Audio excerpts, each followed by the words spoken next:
galing kami sa church, napahaba yung kwento. Okay. So, pag-aaralan natin ngayon is the book of John. And sama-sama itong 1st, 2nd, and 3rd John. Kasi maliliit na book ito, so we will treat them as one. So, yun yung approach natin ngayon. But before we start, let us pray. Lord, maraming salamat at makakapagklase na naman kami. We can look sa mga epistles na naman, Lord, na ginamit mo, Lord, at inspired itong mga apostles, itong mga alagad mo, Lord, nung panahon na yon para iparating ang mensahe mo sa mga immediate na audience nila, Lord. And we thank you for you inspired these scriptures, Lord, na kahit kami, Lord, nararamdaman namin, Lord, ang anointing mo sa mga liham na ito, Lord. I-bless mo, Lord, ang aming pag-aaral. Bigyan mo kami, Lord, ng kaunawaan and understanding sa point ng nagsulat dito, Lord, para makatulong sa aming pang-araw-araw na buhay and ministry. I-bless mo ang bawat isa sa amin, kahit yung mga wala pa dito na mga kapatid, kahit yung magjo-join lang later sa YouTube, we pray for your blessing sa kanila, Lord. Maraming salamat. Tuminiling namin sa pangalan ni Jesus. Amen. Okay, lesson 22. We'll just upload tong notes natin. Lesson 22 na tayo. And then the epistle of John. So, ayan, the epistle of John. Pag-iisahin natin ito. Pag-iisahin natin. And though marami ang nagsasabing mga scholars na di-refute na hindi raw si John ang nagsulat dito, John the Beloved, may mga argument sila. Pero sabi ko nga, pag sinabi nilang ganun ang argument, they should have evidences. Pag binabasa natin itong mga liham na ito, there are internal evidences na si Apostle John ito. Pag sinabi natin internal evidences from the epistles itself, pinapahiwatig niya na si John ang nagsusulat. For example, itong bungad natin, there are phrases dito na makikita mong hawig siya sa John, yung Gospel of John. So ito, yung Gospel of John 1, yung bungad niya at yung bungad rin dito, yung sabi dito, that which was from the beginning, which we have heard, which we have seen with our eyes, which we have looked upon and our hands have handled, concerning the word of life, the life was manifested and we have seen and bear witness and declare to you that eternal life which was with the Father and was manifested to us, that which we have seen and heard, we declare to you that you also may have fellowship with us, and truly our fellowship is with the Father and with His Son, Jesus Christ. Anong point ng nagsulat dito? Ipinapahiwatig niya that they are eyewitnesses of who Jesus is. So, nakahalubilo nila, nahawakan nila, He is very real. So of course, this ni-insinuate nito na nung New Testament, may mga parameter sila na magpili ng mga epistle. Kasi maraming liham nun maraming liham na Gospel of Thomas, Gospel of Judas, marami pang ibang Gospels or mga epistles. Pero ang ginawa ng mga church fathers noon, may mga measures na ginamit nila para desisyonan kung ano ang isasali sa New Testament. Ang una is apostolicity. It should be written by an apostle or a direct student of an apostle. And then yung ecclesiastical, yung parang tinatanggap ng general na churches noon. So ayan, yun yung mga parameters nila na ilan. At dito may mga internal evidence, yung sabi ko nga, yung binasa natin, nagpapahiwatig na itong nagsusulat isa sa mga mismong nakahalubilo ng Panginoon. So itong 1 John, may iba't ibang occasion kung bakit nasulat tong mga to. Iba't ibang mga personal letters kasi yung 2nd John saka 3rd John. Pero ito is more on generalistic. So sabi nga nila, hindi liham raw ito. Mga parang poetic lang siya na may tinutumbok lang siya na ine-explain, ine-expound. But yung style niya, malapit-lapit siya sa style nung nagsulat talaga nung The Gospel of John. Okay? The Book of Love. Tinatawag ito na The Book of Love. Bakit tinatawag na The Book of Love? That is the keyword of this text. Si John the Beloved, pinaghati natin yan. John the Beloved, John the Baptist, Beloved. So from the term keyword love. So he is sometimes called the Apostle of Love.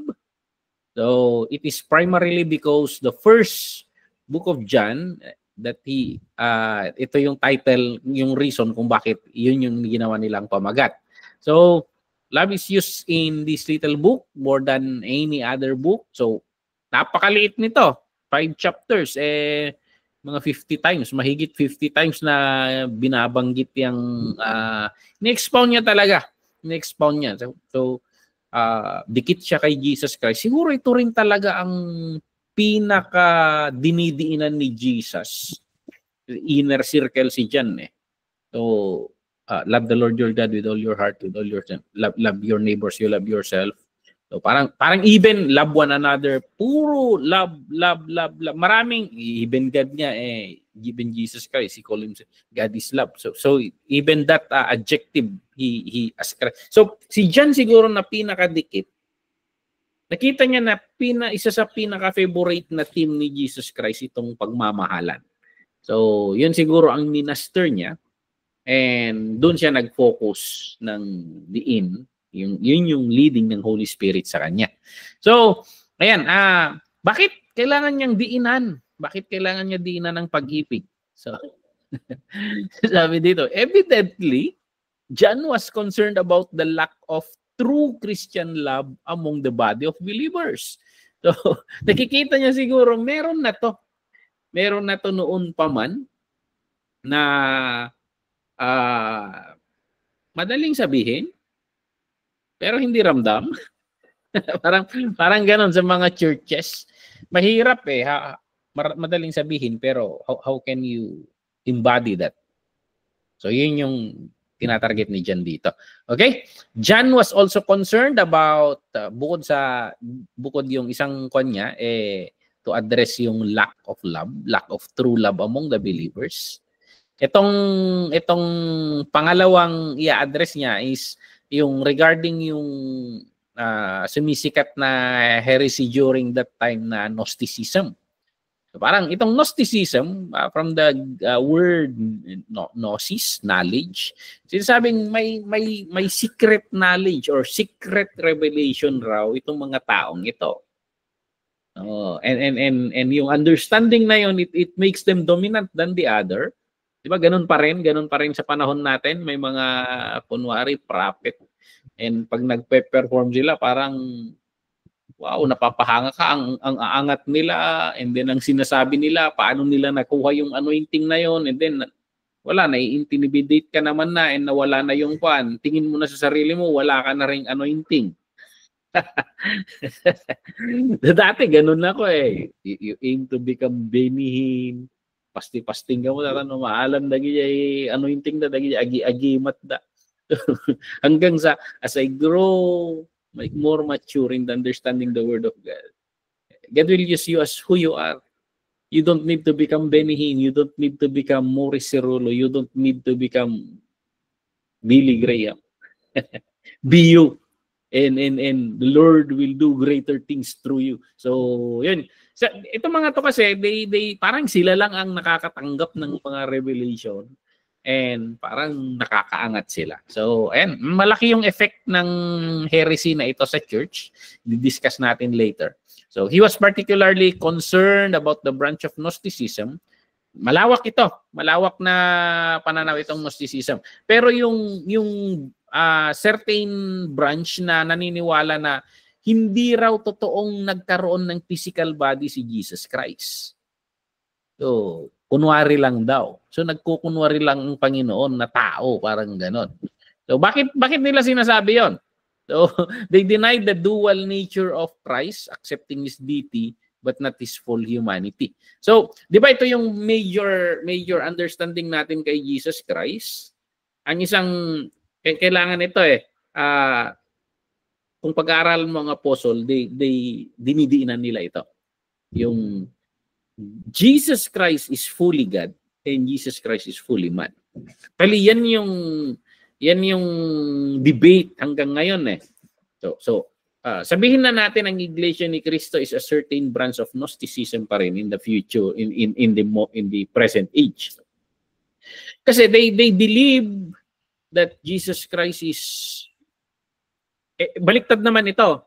Sa branch ng Gnosticism na kinakalaban ni John, naniniwala sila na full deity si Jesus Christ, God si Jesus Christ, pero dinideny nila yung humanity niya. So hindi siya tao. Kasi lahat ng physical, lahat ng material things, makasalanan. It's a fallen thing. So even our flesh, makasalanan yan, masama yan. Kaya yung iba, may mga nag-extreme, yung mga extreme nila, wala ka na rin magagawa. Matter ka tao ka, physical ka. So kahit anong gagawin mo, makasalanan ka na rin.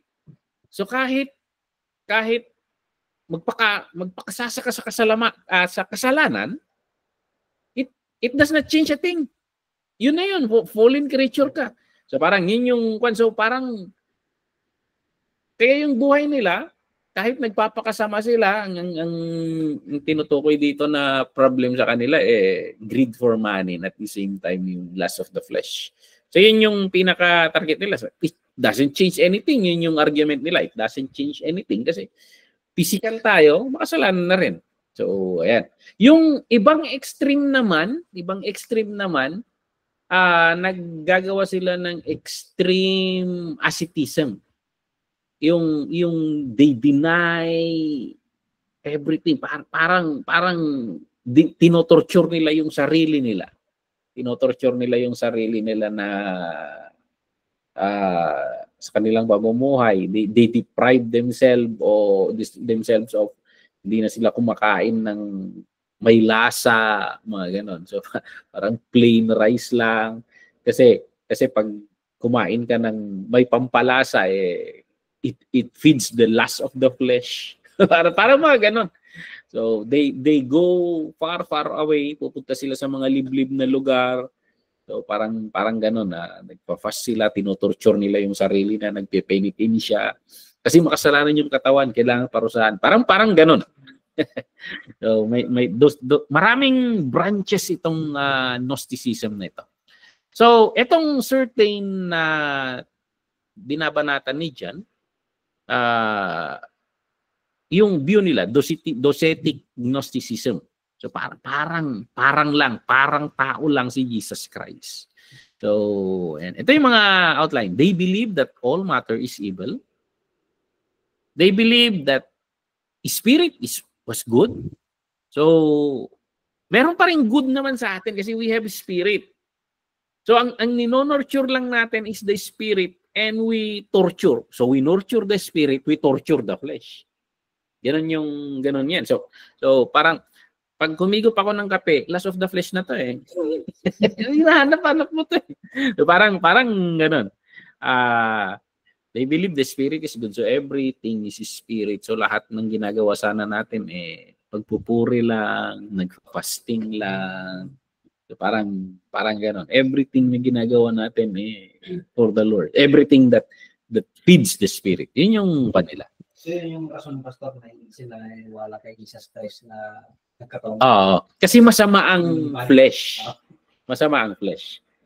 So, kasi pag sinasabi mong nagkatawang tao si Jesus Christ, makasalanan siya. Because yung theology nila na lahat ng flesh is corrupted. Corrupted yun. So yan yung view nila. So, in order to be consistent in their theology, they need to argue that Jesus is not real flesh. it seems. So, docetic, parang ganun. So, they believe that in order for Jesus to be fully good, he could not have been a partaker of the flesh and blood. So, ayan. Hindi totoo. So, parang nagpanggap lang. Di mas makasalanan na yon. Parang namimiki si Jesus, parang gano'n. Scam lang pala. so, they believe that Christ did not literally die on the cross. He only appeared to do so. Parang lang. So, parang gano'n. So, katang-isip, tingnan niyo itong mga theologies na ito na lumalabas na katang-isip lang nila. Kaya ang argument ni John, kaya makikita mo kung bakit nag-a-argue si John dito. So, makikita mo yung buksan ko lang yung Tagalog Bible natin. Ang bihira. Ayaw lumabas.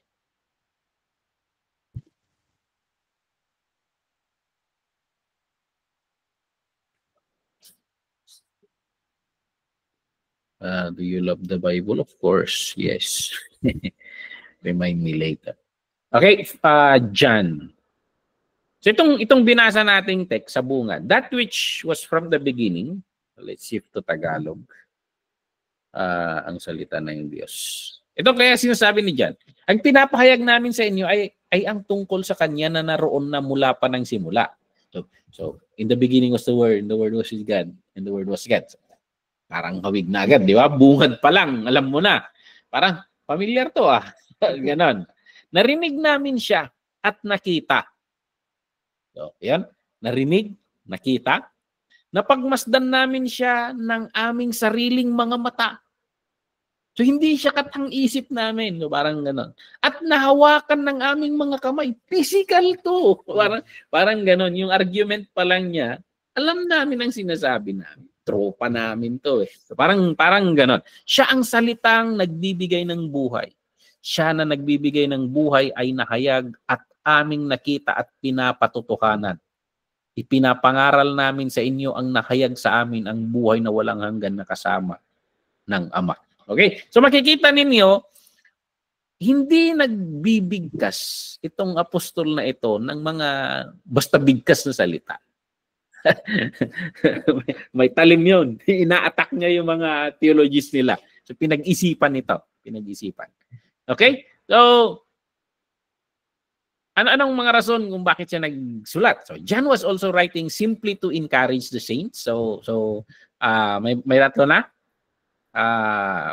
Ito, una, to address the lack of true Christian love among the body of believers. Kaya pinurga niya sila ng love. So, ayan, puro love. And then to address itong heresy of Gnosticism and its effects on the church. And at itong pangatlo, John was writing simply to encourage the saints. So, encouragement. So, ano siya, that they might have fellowship with him. So, parang, wala, ganun na lang Hindi naman kagaya ngayon na pwede tayong mag-online fellowship. Sa kanila, pen fellowship.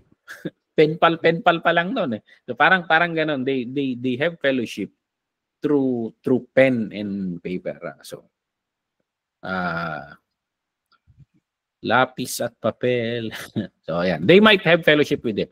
That their joy might be full. Sinulatan tayo ng isang apostol. So that their joy might be full. So very comforting naman yun na their father of faith is writing them personally. That they might not sin. So to guide them na hindi sila mahulog sa kasalanan. Maraming sinasabi si Jan dito tungkol sa kasalanan May kasalanan na nagdudulot ng kamatayan at may kasalanan na hindi nagdudulot ng kamatayan. Yung mga sinasabi siyang ganun Ewan ko ano yung mga pinagsasabi niyang yan. So, ayan. That they might be instructed. So, of course, he is a teacher. Apostles teach that they might not be deceived. Ayan. So, binabalaan na niya sila para hindi sila malinlang kung anong dalhin itong mga teachers na ito. That they might be assured of eternal life. The assurance of eternal life. Okay? So gusto niyang ibiin ito sa huling chapter, sa chapter 5 verse 13. Sabi niya rito sa Tagalog. Ayan. Isinusulat ko ito sa inyo na mga sumasampalataya sa anak ng Diyos upang malaman ninyong mayroon kayong buhay na walang hanggan. So, meron kayong eternal life, the assurance of salvation. Ito ang kapanatagan natin sa paglapit sa Kanya. So, kikinggan niya tayo sa anumang hilingin natin ayon sa Kanyang kalooban, at kung alam nating pinakikinggan tayo ng Diyos, nakakatiyak tayong matatanggap natin ang anumang hilingin natin kung nakikita ninyo ang inyong kapatid. So parang yun yung point niya. Ang sumasampalataya sa Diyos, sa anak ng Diyos, ay may buhay na walang hanggan, sabi niya sa 12. Ngunit ang hindi sumasampalataya sa anak ng Diyos ay walang buhay na walang buhay na walang hanggan. So yung question ko noon sa chat group ng mga pastors, paano yung sumasampalataya daw sa anak ng Diyos tapos pagdating ng panahon hindi na sumasampalataya? So, there is a big debate dito sa nawawala ba ang kaligtasan o hindi? Parang there's a big debate on this topic. So, I'm thinking, and iisip ko, hindi mo nawawala yan. That is a controversial statement from me. Hindi mo nawawala yan. Kasi hindi yan parang pera na naglakad-lakad ka sa market, nahulog at nawala. Hindi nawawala ng basta yan. Pero, pwede mong i-reject yan. Pwede mong i-reject. At yung mga nawawalan ng salvation, yung garapalang nire-reject yung salvation. So, ayan, we have free will. We have free will. So ayan. Pero yung nandun ka naman sa Panginoon, nagkasala ka lang, parang gano'n. May nagawa ka lang na kasalanan. Ang salvation naman natin hindi sa ginagawa natin, kundi sa ginawa ng Panginoon sa atin. So as long as you are in Christ, you have eternal life. Hindi naman natin kinakalasan si Jesus. Pero itong mga binabanatan ni John dito, dati silang nasa loob, mga ganon. And garapalan nilang they rejected. So can you lose your salvation? Kung sa tingin natin basta mo mawawala yan, hindi basta mawawala yan. Pero nawawala yan ng mga garapalang bumabangga from being pro-Christ to anti-Christ. Isang keyword rin ni John dito yan. Yung mga, nandito na yung mga anti-Kristo, sabi niya. But these people are pro-Christ before. So, ayan. So, can we lose our salvation? Hindi mo mawawala yan ng basta nawawala. Ang nakakawala ng salvation, yung mga nagre-reject sa salvation. So, ayan. Tinatalikuran nila. I think this will link sa 2 Timothy. If yung yung term na ginamit ni Paul doon, if we deny him, he will deny us. If we are unfaithful, he remains faithful. Kasi minsan, maraming beses naman na hindi tayo faithful. Pero you don't deny him. You still have your salvation. Iba nang usapan pag dinideny mo, pag rini-reject mo, pag anti-Christ ka na. So, yan. That's my view in that. So, pag sinabi ko, hindi nawawala ang salvation. Grabe si Pastor Brian. I think it's an issue in the terminology. Kasi sa akin, linguist ako Pihikan ako sa mga salita. Ay gusto kong, what do you mean yung nawawala? Basta nahulog mo? Hindi ganon. Hindi ganon. So, I think, hindi mo mawawala yan. Na hindi mo namamalayan na nawala. But, you can reject it. You can reject it. So, ayan. And yan, how would we define rejecting na naman? Babanatan ni Jan dito na kuan. Ang totoong sumusunod kay Kristo, ang totoong merong Kristo ay yung sumusunod, obedience. May mga testing tayo rito later. So, sige. Ayan, i-hide dito. Okay, may mga question kayo? I think I stated controversial things. So, may mga key themes dito si Jan. So, paano mo malalaman na tama yung paniniwala mo or pananampalataya mo or maklasify yung tamang pananampalataya at maling pananampalataya? Kasi yun yung issue nila rito. So, in some analysis, there are three. May three na theological or three na theological. May three na measure or testing paano natin makikita or malalaman kung do we have the real faith? Do we have the real faith? So yun. Una, the theological test. Tama ba doktrina mo? Theological test. Do you confess the true Jesus? Kasi sa sitwasyon na kinalalagyan ng sinusulatan niya, naniniwala sila sa Jesus. Pero iba yung Jesus nila. Yung Jesus nila, hindi nagkatawang tao to, nagpapanggap lang na tao. Is that Jesus? You embrace Jesus for who He is according to His words. Hindi yung according to your imagination. So yun yung sinasabi nila dyan. So Jesus is ito yung isang matinding theology ng mga apostles. Jesus is fully human and fully divine. So makikita natin yan. Paano mo nasabi ang pastor? May sinabi ba si Jan na ganyan? So bakit tayo sumabay ito?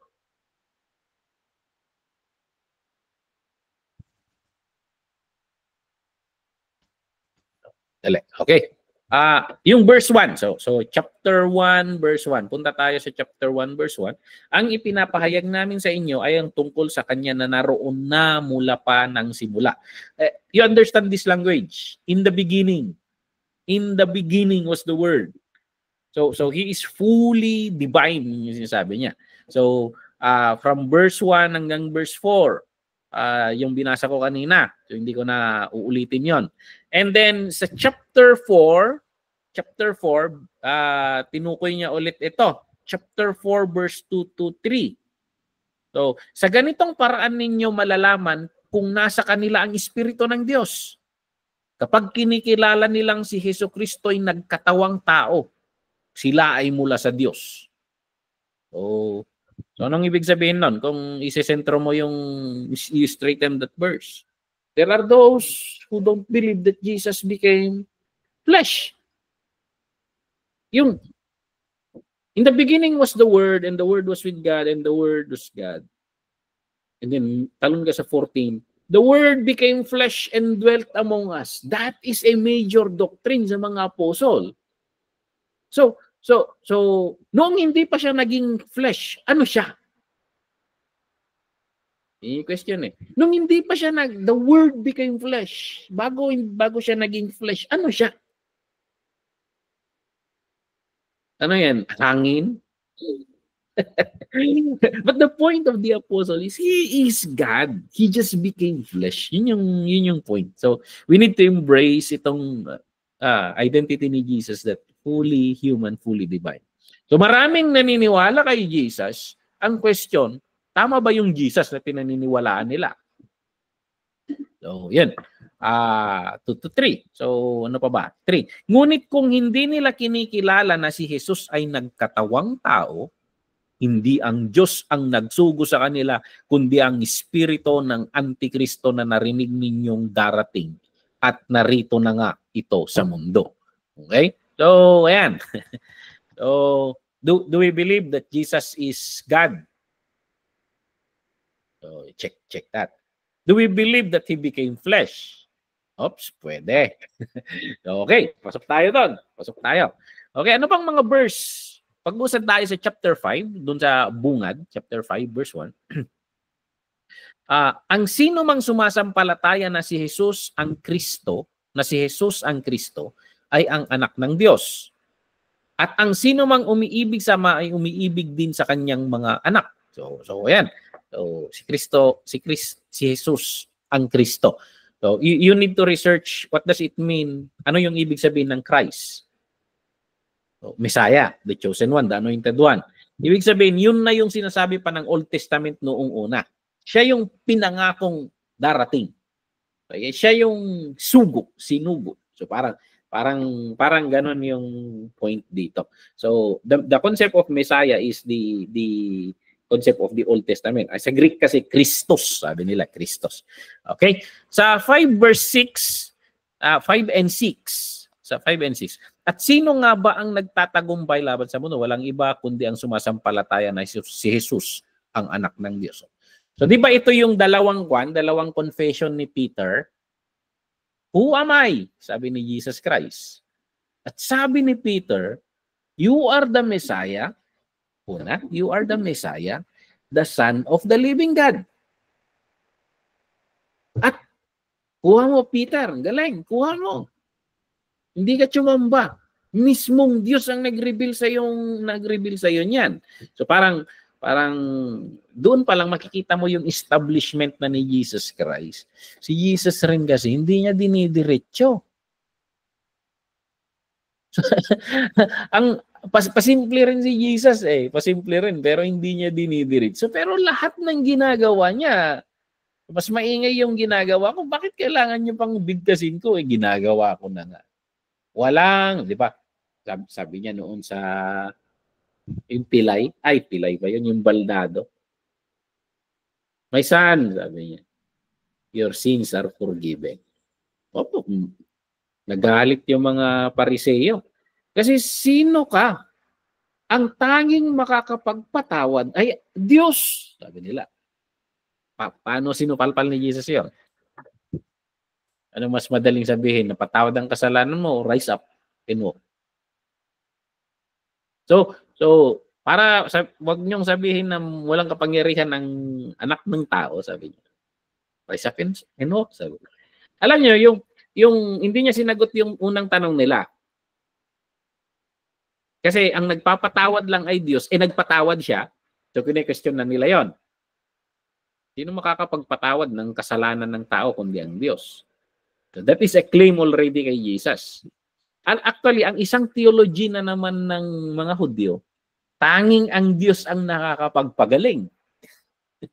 So sinagot niya yung una sa pamamagitan ng isang argument. Jesus Christ, pasimple. Pero alam ng mga Pariseo kung ano yung ginagawa ni Jesus Christ. Si Peter, itong mga apostle, hindi naman sila tumanggap ng plain lang.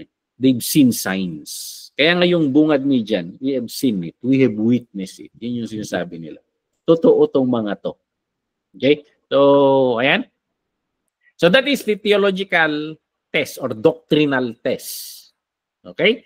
So napakahalaga ang doktrina. Major doctrine yan. Kaya nga, ang major doctrines natin, if you are a Catholic at you memorize the Apostles' Creed, those are our major doctrine. I believe in God, the Father Almighty, the Creator of heaven and earth. I believe in Jesus Christ. So pag memorize mo yan, I believe in the Holy Spirit, the Holy Catholic Church, the Holy Universal Church, the communion of saints, the forgiveness of sins. So kung memorize mo yun yung mga major doctrines. So yun yung major doctrines. Either you believe those, pag lumabas ka dun, kulto ka. So, kaya sinasabi ng mga mayayabang tayong mga evangelicals yung oneness, sinasabihan natin yung oneness na kulto. Bakit natin sinasabihan na oneness ay kulto? Kasi they are violating the Trinitarian view. Kasi sa Apostles' Creed, Father, Son, and Holy Spirit. So ang argument naman nila, yung Father is the Son, and the Son is the Holy Spirit. Pinag-aralan natin to sa systematic theology natin yung one, di ba? Okay? So, ayan, theological view. So, ano yung major and minor doctrines? So sa akin, pwede nating laruin ang isip natin sa mga minor. Pero sa major, kailangan natin magseryoso doon. Kailangan natin magseryoso sa mga major ones. Okay? So he will come again. Kung mapansin ninyo, yung mga naunang books na pinag-aralan natin, ina-attack ni Peter and ni Paul yung mga view na hindi na babalik ang Panginoon. Wala na, hindi na babalik yan. Part yun ng creed. Hindi, sinabi niyang babalik siya. Pag hindi ka na... So, yung mga apostles, they cement those views. Okay? So, and the Holy Spirit confirms those views. So, okay, tanda natin, isa is the doctrinal test. Pangalawa is the moral test. Do you obey God's command? Okay? So, ano mo madi-distinguish? Yung kung tama, yung standing mo sa Panginoon. Obedience test. Moral test or obedience test. Yung mga nasa Panginoon, mga ligtas, they obey God's command. So, sa 1 verse 6, sabi sa 1 verse 6, tingnan natin sa 1 verse 6. Gumagamit ako ng additional notes bukod sa notes natin. Sa 1 verse 6, sabi dito, mag-raise lang kayo ng kamay kung may saludsod. 6, kung sinasabi nating may pakikiisa tayo sa Kanya, ngunit namumuhay naman tayo sa kadiliman, nagsisinungaling tayo at hindi namumuhay ng ayon sa katotohanan. So, yun yung kanya. So, obedience, particularly to the command of love, napakatindi rin ng emphasis nito. So, kailangan nating magmahal. Kailangan nating magmahalan. Kailangan natin, paano magmahal, Lord? Kaya nga sabi ni John, we love because He first loved us. Mag-reflect ka kung paano nagmahal ang Panginoon at we love according to that pattern. Hindi naman tayo kaibig-ibig. Walang kaibig-ibig sa atin. Minahal lang tayo ng Panginoon. Akala lang natin ang popogi at ang gaganda natin. Akala lang natin attract na at patay ang Diyos sa atin. Hindi, He just loved us because He cared for us. Walang kaibig-ibig sa atin. Walang kaibig-ibig sa atin. While we are yet sinners, Christ died for us. He expressed His love for us. So, ayan. Tingnan natin yung mga verses. Chapter 2, verse 3. So, ano sinasabi sa chapter 2, verse 3? Sabi dito, nakatitiyak tayong kilala natin ang Diyos kung sinusunod natin ang Kanyang mga utos. Okay? Paano ka makasigurado na kilala mo nga ang Diyos? So, sinusunod natin ang Kanyang utos. Ano pa? So, diretso natin yan hanggang 6. Ang sino mang nagsasabing kilala ko ang Diyos, ngunit hindi naman sumusunod sa Kanyang mga utos, ay sinungaling. At wala sa Kanya ang katotohanan. Okay? So, tingnan natin yung obedience test. Kanina, doctrinal test. Meron rin accurate ang doctrine, pero hindi accurate sa obedience. So, tingnan natin yon. So, kaya we pray na, Lord, give me the grace, the ability to follow your will, the ability to walk according to your spirit, according to your word. So we pray for that He will enable us. Verse 5, ngunit ang sino mang sumusunod sa salita ng Diyos, ganap na natupad sa Kanya ang pag-ibig ng Diyos at sa ganitong paraan natin malalaman na tayo'y nasa Kanya. Verse 6, so paano ka nakakatiyak na nasa Kanya ka? So ayan, pag sinusunod mo salita ng Diyos, ganap na natutupad ang pag-ibig ng Diyos. So, sa ganitong paraan, nalalaman daw natin na tayo ay nasa Kanya. Verse 6, ang sino mang nagsasabing nananatili siya sa Diyos, dapat siyang mamuhay kung paano namuhay si Jesucristo. So ito yung mga measurement ni John. Kaya nga, tayong mga Kristiyano, if we claim to be saved people, in the long run, while we walk here on earth, while we live our lives, lumalapit nawa tayo sa Panginoon. Kasi Ito, discussion namin kanina ito. Discussion namin kanina sa class. Paano mo malalaman, kasi yung verse na binasa namin kanina is, I am the vine, you are the branches. Yung kailangan mamunga. Paano ba yung pamumunga? Paano yung pamumunga? Yung vine kasi pag kumonekta sa yung branch pag kumonekta sa vine, magflo-flow lang yung pan. Magflo-flow lang yung nourishment sa kanya eh. And then bakit mapupersa mo ba yung manggang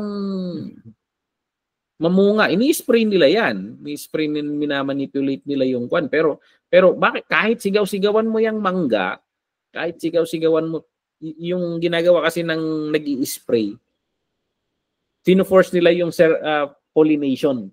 Yung pollination. Pero nanggagaling pa rin sa loob ng mangga. So parang ni-interpret ng mangga na fruit-bearing season na. Kasi meron yung gamot na pumapasok sa dahon niya na kahit hindi pa natatanggap ng kung sana yung nutrient yon kasi natural na pumupunta sa seasons, ni-interpret niya na panahon na. Pero galing pa rin sa loob yung nutrient. So parang gano'n. Pero hindi, kahit sigaw-sigawan mo yung mangga, hindi mamumunga yan. Hindi mamumunga. So parang tayo rin lang,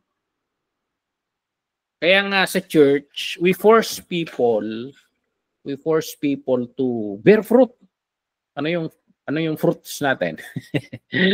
So parang gano'n. Ang problema, nagpapanggap na may bunga. Ang nangyayari, ang nabibreed natin, Pharisees. Paano ba mamunga? Mag-connect ka lang sa Panginoon and dadaloy sa Kanya yung pamumunga, sa imagery kasi na ginamit ng Panginoon, yung character ng Panginoon, nai-reflect mo. So, alangan naman na dumaloy sa iyo yung nutrient ng ubas, tapos namunga ka ng tiyesa. Ibig sabihin, the character of God lumalabas sa atin. So, ayan. The imagery of bearing fruit. Meron rin yung the imagery of shining light. So, hindi mo naman liwanag eh. Parang buwan yan. Tatamaan siya ng araw and i-reflect niya yung kwan. So parang, paano mo masasabi ang tao ay namumunga or nagliliwanag? Makikita mo sa kanya yung karakter ng Panginoon. At isang measurement na dinidiinan ni Jan, pagmamahal.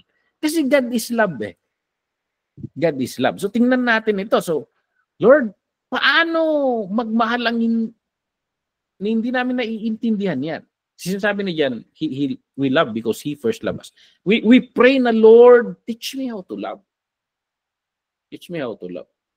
Let that spirit of love flow through me. Kasi hindi mo mapepersa yung sarili mo. Lalo na kung yung kasama mo hindi ka ibig-ibig, nakakaasar. Paano mo mamahalin yun? Paano mo mamahalin yun? So, kinasusuklaman mo tapos biglang nag-propose sa'yo. Paano mo sasagutin yan?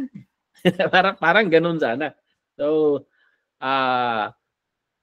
but it is a work of God na in the long run, natututunan natin magmahal. Kung talagang we are connected in the vine, lalabas ito. At ito yung sinasabi ni Jan, the obedience test. So actually, hindi siya work ito. Mag-connect ka lang sa Panginoon, you just link sa Panginoon, and then let His Spirit flow, His life flow through you. And then kahit ikaw, mamamangha ka sa sarili mo eh. Bakit ko nagagawa to? Ako pa ba to? Parang ganun. Kasi kilala mo yung sarili mo eh. But the Lord will transform you. The grace of God will transform you. So, ayan. So, parang you just let God flow through you. So, ayan. Ano pa? Ano yung binasa ko na kanina? 2 to 3. Ngunit ang sino ang sumunod, sino ang nagsasabing nananatili sa Diyos, dapat siyang mamuhay kung paano namuhay si Kristo. And then chapter 3, talon tayo sa chapter 3. Sa verse 4, isa na namang dinidiinan ni John ito. Ang lahat ng nagkakasala ay lumalabag sa kautusan ng Diyos dahil ang kasalanan ay paglabag sa kautusan. Okay? So hindi excuse yung kan. Hindi excuse yung ginawa ni Kristo. I preached this on last Sunday. actually,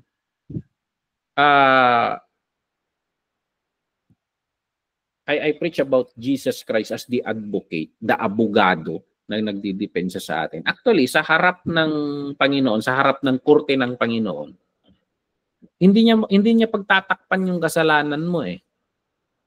Guilty ka talaga eh. Ang nangyayari sa atin doon sa harapan ng Panginoon, eh di sentensyado ka, the wages of sin is death. Ang ginagawa lang ni Kristo, hindi, sasaluhin ko yung sentensya niya. Sasaluhin ko yung sentensya na because I died for sin. And it cannot be credited sa akin yun kasi wala akong kasalanan. So, yung ipinataw sa akin na kamatayan, I will credit it to him. Parang ganon. Pero alam mo sa sarili mo na makasalanan ka. Alam mo sa sarili mo na makasalanan ka. So ayan. So, hindi excuse yung death of Christ on the cross that we sin. So, ayan, He will teach us to obey. He will teach us to walk. Kaya ang lahat ng nagkakasala ay lumalabag sa kautusan ng Diyos dahil ang kasalanan ay paglabag sa kautusan. Tuloy natin yan. Hanggang, alam ninyong si Kristo na walang kasalanan ay naparito sa mundo upang alisin ang ating mga kasalanan. So, ayan, wages of sin. He will remove that. So, walang sino mang nananatili kay Kristo ang nagpapatuloy sa kasalanan. So, kung ang trabaho ng Panginoon ay alisin ang kasalanan sa iyo, pero lumalago naman ang kasalanan sa buhay mo, meron ba talaga si Kristo dyan? Kasi si Kristo, aalisin niya yan. Yan yung sinasabi niya, He will prune us. Sa ating walk with Christ, as days goes by, kumukunti sana yung pagkakasala natin. So, ayan. Tinutulungan niya tayo. Tinatanggal niya yan. Pinuprune niya yan. Trinitrain niya tayo na malabanan yung mga yan. So, ayan. Sapagkat ang sino mang nagpapatuloy sa kasalanan ay hindi nakakakilala sa Kanya or nakakaunawa kung sino siya. If Christ is in you, and itong Christ na ito, He takes away the sins. Bakit? Parang hindi na take away yung sin. Yan yung understanding natin minsan. Parang lumago pa. So, ang trabaho ni Jesus Christ, kukunti-kuntiin niya yan. Kukunti-kuntiin niya. Hanggang sa atin, pagdating ng panahon, yung explanation ko nung preach ko ito ang holiness sa atin ay hindi na lang honorary holiness, kundi talagang nagiging holy tayo in the process of sanctification kasi pakunti-kunti nababawasan talaga literally ang pagkakasala natin. And in the end, magiging para tayo kay Kristo. So parang humahawig tayo sa Kanya. Okay? So hindi lumalala. Mga minamahal kong anak. Verse 7, chapter 3, verse 7. Mga minamahal kong anak, huwag kayong magpalinlang kanino man. Ang sino mang gumagawa ng tama ay matuwid. Tulad ni Kristo na matuwid. So yan. Ngunit ang nagpapatuloy sa kasalanan ay kampon ng dyablo. So we don't use as an excuse the grace of God. So actually, the grace of God is not an excuse for sin. The grace of God is our empowerment to win against sin. So yun yung talagang kwan ng grace. The grace of God empowers us to win against sin. So hindi yan excuse. So yun. Ito ang dahilan kung bakit naparito ang anak ng Diyos upang wasakin ang mga gawa ng dyablo. So kung ang Kristo ay nasa iyong buhay, bakit hindi nawawasak yung gawain ng dyablo? Parang ganoon sana. So ayan. Ang mga anak ng Diyos ay hindi na nagpapatuloy sa kasalanan dahil nananatili sa kanila ang katangian ng Diyos. Okay? So, praise the Lord. That is a miracle. We cannot do that. But that is the work of Christ. So, kung talagang na kay Kristo ka, itong mga sinasabi ni John, magmamanifest sa buhay natin. Tayo mga Kristiyano, dapat may expression ng manifesting. So, di ba yung nangangarap kang maging mayaman, Tapos you dream, you ipon, you work for it, and then nilalabas mo raw manifesting. Actually, originally yan, sa concept ng Christianity. We dream to be freed from sin. We dream to be holy. Itong struggle natin, struggle ng Israel noon pa lang na kailangan nilang daming alay-alay para makapag. Pero dahil sa gawain ni Kristo, magmamanifest yung katangian ng Diyos. So yun yung sinasabi niya rito. So, at ang dahil ang Diyos, saan tayo dito? At dahil ang Diyos ang kanilang ama, hindi na sila maaring magpatuloy sa pagkakasala. So, yan. Verse 10. Ganito natin makikilala kung sino ang anak ng Diyos at kung sino ang anak ng dyablo. Okay? Grabe naman itong dyan. So kung taliwas kasi sinasabi niya, anak ka ng dyablo. Pasimple si dyan. Pero ang bagsik ng mga bitaw niya. Ganito natin makikilala kung sino ang mga anak ng Diyos. Mga, sabi niya. So ibig sabihin, yung totoong Kristiyano at hindi. At kung sino ang mga anak ng dyablo. Ang sino mang hindi gumagawa ng tama o hindi nagmamahal sa kanyang kapatid ay hindi anak ng Diyos. So, Lord, turuan mo ako magmahal kasi kung hindi mo ako tuturuan magmahal, anak ng dyablo to. That is a prayer na, Lord, teach me how to love. Teach me how to love. At minsan, nakakatakot na prayer yan. Kasi, bibigyan ka ng tao sa tabi mo na hindi ka ibig-ibig. Tapos sasabihin ka niya, mahalin mo. Pagpasensyaan mo. Ilibre mo. So, naglalaingan na nga yan. Pengitay libre. Naggalas ka rin pa nag-ugali na. Nilibre pa. Danggam niya Holy Spirit. Darating ang panahon na He transform you. He teach you how to be how to be like you. How to be you. Parang ganun ka, Panginoon eh. Kasi ganun siya sa atin eh. Ano mo ako minahal? Bakit mo ialay ang buhay mo sa akin? Walang kaibig-ibig. Nag-ibig lang siya. Hindi kaibig-ibig. Ibig lang tayo ng Panginoon. So parang ganun yung ang grabe itong mga bitaw ni John dito. Okay, kung saan tayo sa chapter 5, meron pang konti dito. Ganda sana na i-verse per verse natin lahat to eh. Pero yung moral test kasi ang tinitingnan natin dito, yung obedience test. Chapter 5 verse 2 and 3. Ano pang sinabi niya dito? Sa ganitong paraan natin malalaman na iniibig natin ang mga anak ng Diyos. So paano mo na masasabi na nagmamahal ka na? So, sa ganitong paraan natin malalaman na iniibig natin ang mga anak ng Diyos. Kung minamahal natin ang Diyos at sinusunod natin ang kanyang mga utos. Okay? Sapagkat ang tunay na umiibig sa Diyos ay sumusunod sa kanyang mga utos at hindi naman mahirap sundin ang kanyang mga utos. Totoo ba? Are you sure dyan? So, yan. Sinasabi ni dyan to, ha? Hindi naman mahirap sundin ang kanyang mga utos. Bakit daw? So, tulingan natin sa 4. Bakit niya sinasabi to? Dahil na pagtatagumpayan ng bawat anak ng Diyos ang mundo sa pamamagitan ng pananampalataya. It's because of that faith, the grace of God na nilagay ng Panginoon sa atin na faith. Yung faith kasi na yun, it conquers these things. So kung meron tayong pananampalataya, we really believe and trust and yield to God. Hindi naman mahirap yung mga yan eh. So kung nahihirapan ka, baka wala kang faith. Baka hindi ka pa sumasalalay sa Kanya. Baka hindi ka pa sumusuko sa Kanya. Kasi faith is trust. Faith is pagpapasakop. Meron akong tinuro sa discipleship. Yung tatlong flavor ng discipleship or ingredients ng discipleship. Repentance, is the changing of mindset. Hindi mo kalaban ng Diyos, kakampi mo ang Diyos. So magpasakop ka sa Kanya. Repentance, and then yun yung faith. Faith is trust. Bakit pinapagawa niya ito? Kung nagtitiwala ka sa Kanya, mag-obey ka.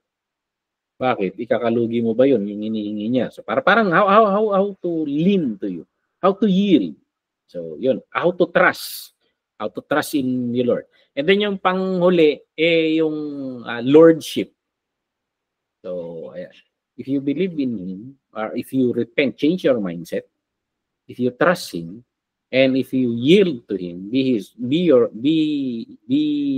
make Him your Lord, masusunod mo yung discipleship, magpapasakop ka. Kasi sabi ni Jan, hindi naman madali to eh. So, hindi naman madali. Hindi naman mahirap sundin ang kanyang mga utos dahil na pagtatagumpayan ng bawat anak ng Diyos ang mundo sa pamamagitan ng pananampalataya.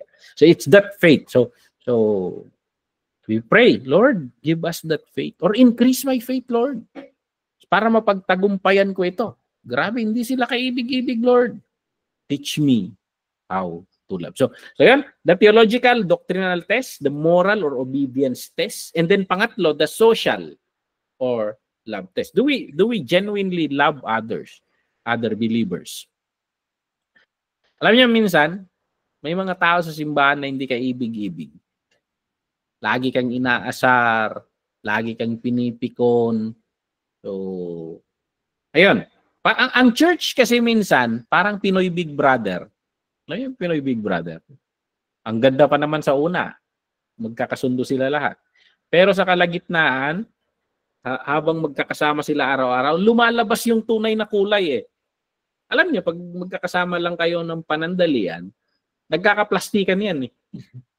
Pero pag matagal-tagal na kayo magkakasama, lumalabas ang tunay na kulay at doon mo may exercise yung social test, love test. Mamahalin mo pa ba? Eh hindi na siya kaibig-ibig.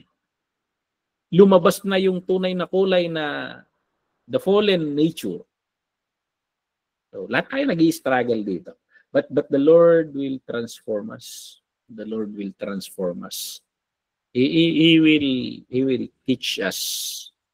So we need to yield to the Lord. So chapter 2 verse 10. Pagbalik tayo doon sa binasa natin kanina. Chapter 2 verse 10. Ang sino mang nagmamahal sa kanyang kapatid ay nananatili sa liwanag at walang anumang bagay sa buhay niya ang magiging dahilan ng pagkakasala nila. Okay? So, yan. Kung nagmamahal ka sa kapatid. So ito it's not sinasabi ko na nga eh, hindi madali itong mga to, sinasabi ni John. Hindi natin magagawa on our own itong mga to. We need God to do it in us. So sa loob natin, siya ang gagawa nito eh. Mag-yield lang tayo. So, kaya pag natutunan mo ng magmahal, you are a miraculous man. Kasi, tayo, punong-puno tayo ng kapaitan eh. Mga bitter herbs tayo lahat eh. Parang mga sugatan eh. Parang ganun. Okay? Chapter 3, verse 14. Balikan lang natin yung mga verse kanina. Sa social test or love test. 3 verse 14. Alam nating iniwan na natin ang daan patungo sa kamatayan at lumipat na tayo sa daang patungo sa buhay dahil minamahal natin ang ating mga kapatid kay Kristo. Okay? Ang sino mang hindi nagmamahal sa kapwa ay nananatili sa daang patungo sa kamatayan. Pambihirang dyan. So pag hindi ka nagmamahal sa kapwa, para sinasabi ni Jan dito eh, nasa daan ka pa rin patungo sa kwana. So Lord, ayoko tong daan na ito. Change my road. Rewrote me, Lord. Rewrote me. And you need to teach me how to love. Ito siguro, teach me how to love. Teach me how to forgive. Kasi magkakasama yung mga yan eh. Magkakasama yung mga yan. Mahirap to. Maybe we even need to pray and fast for the Lord to transform us. So parang we need miracle. We need miracle. We cannot transform ourselves. Okay? So, talon tayo sa 4. Chapter 4, verse 20 and 21. Ilas ko tong verses na ito. Mabigat. Maliliit na libro pero hindi na siya nagpaligoy-ligoy. Diniretso na niya tayo kaya pala ang iksi ng mga to. So, yan, verse 20 ng chapter 4. Ang nagsasabing iniibig niya ang Diyos, ngunit napupuot naman sa kanyang kapatid ay isang sinungaling. Aray ko po. Oh, bihira. Sapagkat kung ang kapatid niya mismo na nakikita niya ay hindi niya magawang ibigin, paano pa kaya niya magagawang ibigin ang Diyos na hindi naman niya nakikita? Pambihirang argument to. Pakawanin na kami po. Tadi niya muter aramiden may. Verse 21. Ito ang utos na ibinibigay sa atin ni Kristo. Ang taong umiibig sa Diyos ay dapat ding umibig sa kanyang kapatid. So, sabihin mo nga sa kapatid mo, I love you with the love of the Lord. Mayat sa preach datay Tapos ang concluding one natin, kantahin natin yung yes, I love you. Sakto data pastor outline ko data intong Sabado. Okay, so ayan. So conclude it with that song. Yes, I love you with the love of the Lord. Purihin ng Panginoon. Okay, so that is the three tests sa atin kung sino raw yung nakakasunod sa tamang hulog. Doctrinal test. That's why pinag-aaralan natin yun. Pero maraming accurate sa doktrina. Pero hindi. Isang part lang yun. Kailangan natin yung tatlo. Doktrina, and then the obedience test. The obedience test. And then yung love test. Gusto natin makasigurado kung ligtas tayo. Kasi in-argue lang natin napakasimple lang nung basic lang nung sinasabi natin I believe. And then I'm saved. Iba yung sinasabi ni John Yung believe nga dapat accurate yung belief mo Kasi may iba't ibang sinasabi ang iba't ibang grupo. So kailangan na yung belief mo is a biblical belief. Isang part lang 'yon. And the obedience test. Kaya nga sabi ko, bakit kailangan sabihin ni Jesus Christ, teach them to obey everything I have commanded you. So, kasi kung titingnan natin ang isang verse, John 3:16. For God so loved the world that He gave His only begotten Son, that whosoever believe in Him shall not perish but have everlasting. That is one side lang. John 3:16 lang yan, siya lang nagsulat. Hindi, may tuloy pa yan. Sabi ni John. Kasi John 3:16 lang tayo Yan yung problem pag nag-aaral tayo ng verses na hindi natin iniintindi yung point ng nagsulat. Kinuha mo lang yung verse and then in-isolate mo na sa buong prinsipyo na ipinapaunawa niya sa atin. Kasi siya rin nagsulat ng John 3:16 and ibinase na natin doon. Pero dito, okay, you believe, accurate yung belief mo. Sino nagsabi nun? Yung si James. Satanas nga, yung mga diablo, naniniwala, natatakot pa. So parang ganun. And then the moral, the obedience test. Kaya nga sa ating mga pastor, bakit ipinipilit nating mag-obey ang mga tao? Bakit isinuturo natin ang mga salita ng Panginoon? Bakit kailangan ng discipleship?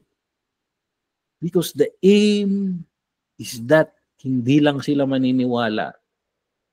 Papasok sila sa pangalawang sukatan that they will obey. They will obey. Nakakatakot yan. Paano pag tinuro kong niwala ka lang, okay na. Tapos hindi ka nakapasok, paano yan? Sisisihin mo ako. Kailangan busisihin natin ang Biblia. Nakakatakot yan. So, baka pa ba sumulandak no datang na makastrike. Kailangan timbangin natin lahat. Huwag tayong sasalalay sa isang bersikulo. We need to check the obedience test. So ayan. Anyway, yung obedience naman, hindi ka mag-o-obey para maligtas. Kine-check mo, Lord, bakit hindi ako nakaka-obey? Tanong mo yun, bakit parang walang pagbabago sa akin? Lord, ayoko mo pag-iwanan, Lord. Ayoko hindi nakakasigurado, ibigay mo sa akin yung genuine nakakaligtasan. I need to see these things in my life. Kasi ikaw sana ang nervyusin para sa sarili mo. Kasi hindi ka naman mag-o-obey para maligtas ka. Hindi. yung katuruan ng Bible, ibibigay niya sa atin yung faith na yun, grace na yun, and then makikita mo lang yung result.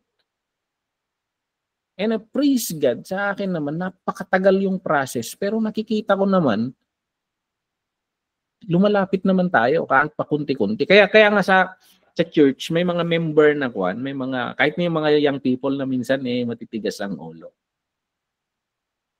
Yung kahit mabagal, kasi iba't iba yung process Pero pag nakikita ko na may nagbabago, parang may mga changes sa kanya in walk na sa Panginoon. Nakakampante akong pastor At least may nakikita akong change. Pero pag yung membro mo, nakita mo, pa-reverse, sumasahol, pambira, delikado yan. Halika nga rito, patanggapin nga kita sa Panginoon ulit. Baka magsisiyan tayo pagdating ng panahon. So parang gano'n. So John is teaching itong mga believers dito. So pag ganito ang usapan, kailangan mas maganda na siguro yung sigurista tayo. So wag nating ituturo na mag-obey sila para maligtas sila. Hindi, obserbahan nila yung buhay nila. The longer they walk with the Lord, nakikita ba nila ang resulta sa buhay nila na lumalapit sila sa Panginoon? So, ayan. Is there a joy? Or nagtatago ka? Panlabas na anyo, obedient ka. Pero sa loob, pag walang nakakita, pasaway ka. So yun. Kasi, kung ganun, nag-i-struggle tayo sa ganun, we need to ask the Lord, help me in this, Lord. Gusto kong makasigurado na ligtas ako sa obedient test and then the love test. So, ayan. John. Okay, that is John chapter 1. I think mabibitin tayo kung itutuloy natin sa 2 John. Napaka-half. Iba rin yung topic niya rito. So I think we will end here. And sa Sunday siguro we will finish kasi tig-isang page lang tong 2 John saka pasimple kasi yung 1 John It is a parang kung kung kalamansi sana ito, puree Parang siniksik niya doon yung John. Na 1 John is very rich. Halos lahat ng bitaw ni John dito is quotable. Hindi siya nagkwekwento na kagaya doon sa Gospel of John. Ang dami niyang kinikwento. Dito hindi Bawat bala parang ganun. Quotable halos lahat So parang ganun. Pure yung kanya. Hindi na siya nagpaligoy-ligoy. Itong 2 John and 3 John kasi, these are personal letters. Hindi siya nagtuturo dito. May ni-strike siya rin siyang issue, but he is talking to certain people. So, ayan, personal letters ito. But kung susumain natin yung parang yung Book of John sana. Yung Book of John ay isang anong tawag na yung lalagyan ng tray ba? Ngayon, hindi, tray pag itlog yung dinadala ni Pastor Dante na crates. Sabihin na natin yung Book of John ay isang crate na kalamansi. Isang crates na kalamansi. Ang ginawa niya sa 1 John yung isang crate na kalamansi, ginawa niyang isang baso na dagta ng kalamansi. So parang ganun. Parang ganun. So parang the point of everything, niikot lang siya sa yung pagmamahal. Love talaga yung Kasi si God, he even named himself, God is love. So parang ang ginawa ni John, this should be the manifestation, love. So yun yung so I will end here. Medyo malawak. Kailangan natin ng isang session sa 2 John and 3 John, but kaya yung dalawang yon. So may mga adlibs. May mga comment or may testimony ba kayo na dati ganito ka pero by the grace of God ganun na? May mga time ba na tingin mo malayo ka siya? pag pumunta ang Panginoon doon, hindi ka nakakasiguro, parang gano'n. we pray that the Lord... Pastor, Pastora. yung love ba? Opo. Hindi madali yung until na-experience mo talaga na nagmahal sa mga taong kontrabida sa buhay mo. That's the time that you naging buhay ang salita ng Diyos. Kaya sa akin, it's not, I really appreciate yung mismo ako nakaranas na I was set free from all the bitterness, all those resentment, all those pain, and then that's the time I can speak love. Yun, yung ganun ba? So, napakagandang ituro ang love kapag mismo ikaw ay na-overcome mo yung mga the hardest thing yung mga talagang nasaktan ka ng grabe tapos you still love. Ganun. And that makes sense. Kasi yan talaga ang that's the one of the essence of Christianity is the love of God. So grabe. So gusto ko yung love na yan, yung kung mapapansin natin, wala nung bumagsak ang tao. Yun yung nawala Si Adan saka si Eva, wala na yung pagmamahal. Nagbabanatan na And then paglabas nila sa garden, yung anak nila pinatay yung parang yun yung nawawala lumalayo na grabe na yung sama, lamangan, parang ganon. Yun yung the Lord wants to stop that craziness ng mundo. So parang ganon and how he worked towards that. Kung mapapansin mo ang meron kina Noah, yung the family ties nila, nagsira Abraham, it should be the family It should be the family, but ayan, karoon na naman ng bitterness, but in the long run, forgiveness. Kung titingnan yung team na yun, parang reversing yung mahirap yung pagmamahal. How I wish na we pray, and then tatanggalin ng Panginoon lahat ng bitterness. So na-experience natin yan, may inner healing and deliverance na sinasabi. At, yun, parang nire-relieve ka ng Panginoon sa mga pains na yun. But hindi nawawala totally Parang may mga panahon na bumabalik yung mga alaala. But you need to decide na no. You always need to decide every day to forgive, to love. Parang ganun. It's a decision. It's a verb. A verb. In spite of the pain, in spite of those hurts, command is to love. Tama, Pastor. And then it's not easy unless you have the touch of God in our life talaga. We cannot. Grabe. Oo, Pastor, tama. Without God, wala. Wala. Hindi mangyayari yan. So pag sa ating sa ating sarili lang, wala. We don't know how to love, actually. Only by the grace of God. Amen. So we need a miracle. So parang Lord, ibabad mo kami sa pagmamahal mo, Lord. I-marinate mo kami, Lord, sa simula sa i-marinate niya tayo.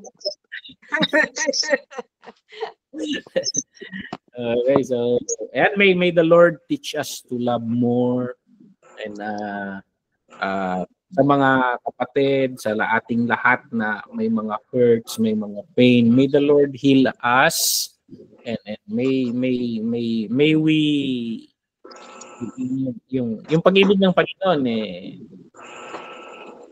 it penetrate all those cracks of the heart. and heal it, and He will teach us. So, yun yung Jesus Christ. How can you do that? Forgive them for they do not know what they are doing. Yun yung kanya and yun yung prime sa last. Maintindihan natin kasi yun.